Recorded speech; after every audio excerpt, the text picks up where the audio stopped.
Today I will share an overview of religious food practices and restrictions. Firstly, I wanted to highlight the importance of inclusivity in school nutrition.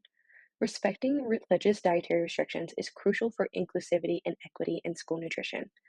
Providing appropriate meal options allows students of all backgrounds to fully participate. It also promotes a sense of belonging and demonstrates respect for diversity. Inclusivity can also support academic achievements by ensuring students can focus without hunger or dietary restrictions. It also can advance equity by removing barriers and access to nutritious meals for all students. The overall key benefits are improved nutrition and health for students, increased engagement and a sense of community, supporting cultural awareness and understanding, and aligning with principles of diversity, equity, and inclusion. This chart gives an overview for the most common religious food practices.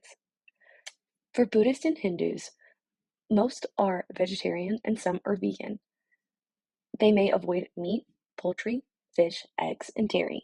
Strict Hindus exclude animal fats, onions, garlic, and mushrooms.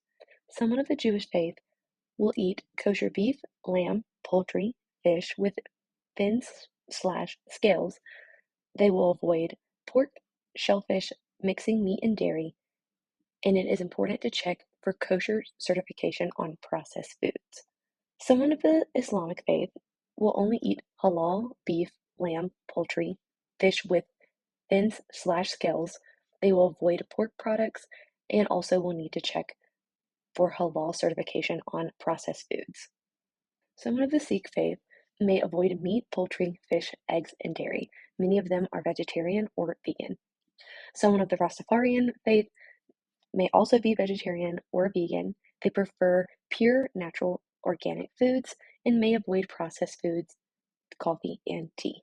And then lastly, for the Seventh day Adventists, many are vegetarian and some are vegan. They may avoid meat, poultry, fish, eggs, and dairy, and some avoid coffee, tea, and caffeinated drinks.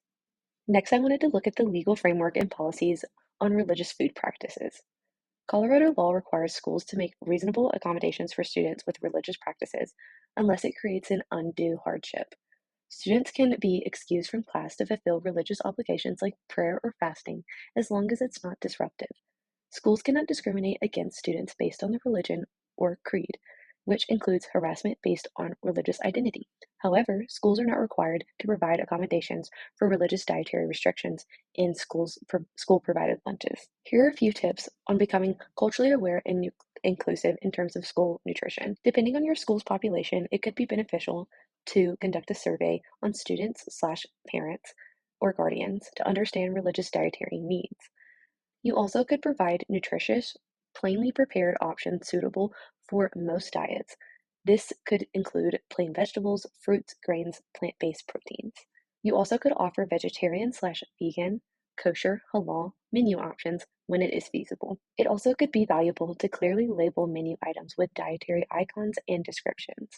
Depending on your school's flexibility, you also could provide fasting accommodations. You can celebrate cultural diversity through meals from various traditions that gets everyone involved, and also engage in community groups in menu planning.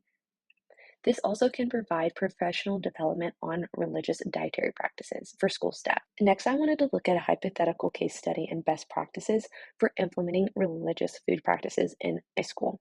In response to the growing diversity within the student population and the increasing number of Muslim students, a school district in California recognized the need to offer halal meal options in its cafeterias. This initiative aimed to ensure that all students, regardless of their religious beliefs, had access to meals that met their dietary requirements, thereby promoting inclusivity and equity in school nutrition. However, the district faced several challenges in implementing a halal menu. There was a general lack of awareness of halal dietary requirements among the school staff and administration. There also was budget constraints that made it extremely difficult to source and offer halal certified products. Establishing a reliable supply of halal certified ingredients required navigating a complex supply chain with proper oversight. The kitchen staff also needed training on halal guidelines and the importance of avoiding cross contamination. It was crucial to engage with Muslim students and their families to understand their specific needs and preference. The district took a multifaceted approach to address these challenges. Firstly, the district reached out to local Muslim community leaders and organizations to better understand halal requirements and to foster trust within the community.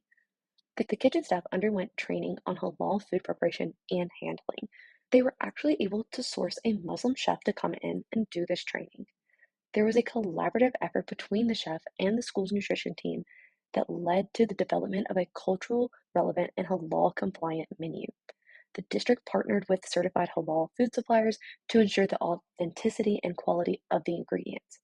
Lastly, the district implemented marketing strategies to inform students and parents about the new halal options and encourage participation in the new school meal program. The introduction of halal meals was met with positive feedback from students and parents alike. Some of these outcomes look like the availability of halal options led to an increase in number of Muslim students participating in the school meal program. The initiative fostered a sense of belonging among Muslim students and was seen as a step towards greater cultural inclusivity within the school community. The program served as an educational tool, raising awareness among non Muslim students about diverse dietary practices. Muslim students who previously had limited options now had access to nutritious meals that complied with their dietary laws, which could positively impact their academic performance and overall well being. The introduction of the halal menu in the California school district serves as a model for other schools looking to accommodate the dietary needs of a diverse student population.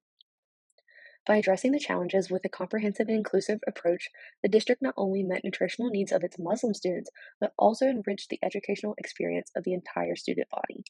Best practices are menu adaptation, staff training, and community engagement strategies. To effectively accommodate religious food restrictions in school settings, it is essential to implement a comprehensive approach. I wanted to take the opportunity to review all recommended best practices. Schools should offer a variety of meal options that cater to different religious dietary restrictions. This includes providing vegetarian, vegan, and specific religious compliant meals such as kosher and halal options, if possible. It also is valuable to clearly label all food items with ingredients to avoid any accidental consumption of restricted foods. This can help students make informed choices about the way that they eat.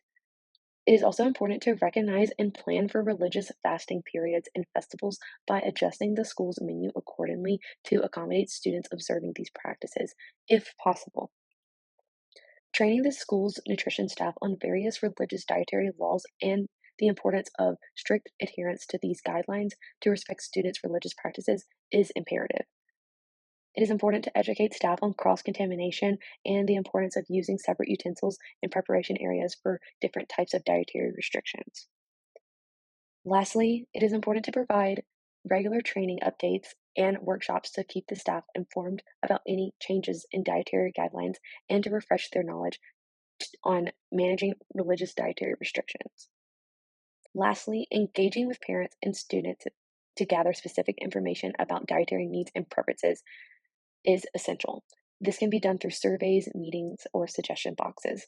Fostering an environment of inclusivity and respect for diverse religious practices by educating all students about the various dietary restrictions and their cultural significance. Establish clear channels for feedback where students and parents can express concerns or suggestions regarding the school's food services. This helps in continuously improving the services to better meet their needs. Implementing these best practices requires a commitment effort from school administration to ensure that all students, regardless of their religious beliefs, feel valued and accommodated in the school environment. This not only supports nutritional needs of students, but also promotes the inclusive and respectful community. I also have provided some meal ideas for breakfast and for lunch. Thank you so much for listening. And I just wanted to say that providing accommodations for religious dietary needs is more than just a logistical effort. It's a commitment to creating an inclusive environment where every student feels welcome, respected, understood, and nourished.